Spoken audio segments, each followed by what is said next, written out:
Ukrainian Prime Minister Arseniy Yatsenyuk addressed the United Nations Security Council today regarding the situation in Crimea.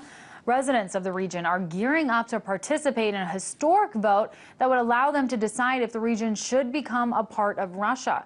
In response, President Obama said the U.S. would completely reject the outcome of the vote if the election goes ahead on Sunday.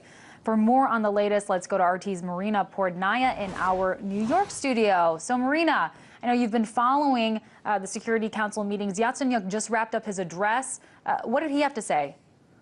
Well, Ukraine's appointed Prime Minister, Mr. Yatsenyuk, addressed all members of the Security Council. He spoke in English, accusing Russia of violating the sovereignty and territorial integrity of his country. He also called on Russia to withdraw its forces to the barracks, forces, of course, he's referring to in Crimea. He said that he is willing to engage with Russia in diplomatic dialogue to help resolve the crisis in Ukraine. He actually switched over to speaking Russian for a few minutes when addressing the Russian ambassador, Vitaly Churkin, directly, but he did continue making the same accusations that he's been making for the past few weeks, actually pointing its finger at Russia for saying that Russia is to blame for the crisis that is ensuing in Ukraine.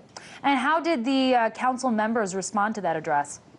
Well, I got to be honest here. A lot of the ambassadors within the Security Council are putting a lot of pressure on Russia. We do know the U.S. ambassador, many of the European ambassadors are siding with Ukraine's appointed prime minister. Many of them also reiterated the calls that were made by Mr. Yatsenyuk, asking Russia to help de-escalate the crisis in Ukraine, calling on Russia to help stop or not acknowledge the referendum in Crimea that is planned to take place on Sunday. They say that many ambassadors accused Russia of igniting the conflict or not playing a role in helping resolve the conflict. But as we know, Russia does not see the situation the same way that the U.S. and many of the European countries, which have been aligned with Ukraine's opposition for months, have been seeing the crisis. Right.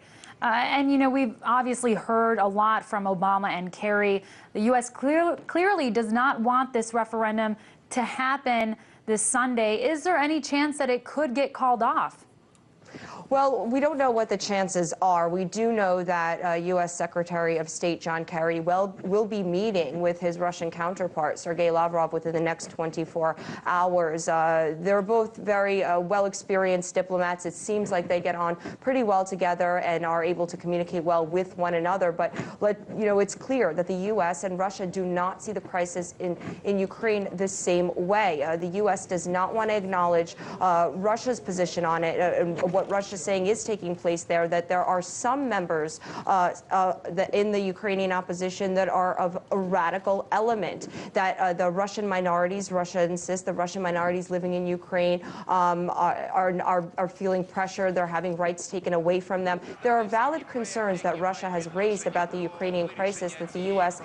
doesn't really seem to be acknowledging or taking as seriously as Russia would like. One more thing to mention that took place in the Security Council is that Russian ambassadors to the UN reminded all the members in the Security Council of the U.S. and European support of Kosovo. When it unilaterally declared independence, a violation of international law, the U.S. and the Europeans acknowledged it. And Ambassador Churkin said, why is it okay for Kosovo to do something like that, to determine the fate of their future, but it's not okay for those living in Crimea to do the same? All right. Marina Portnaya from our New York studio. Thanks for that reporting.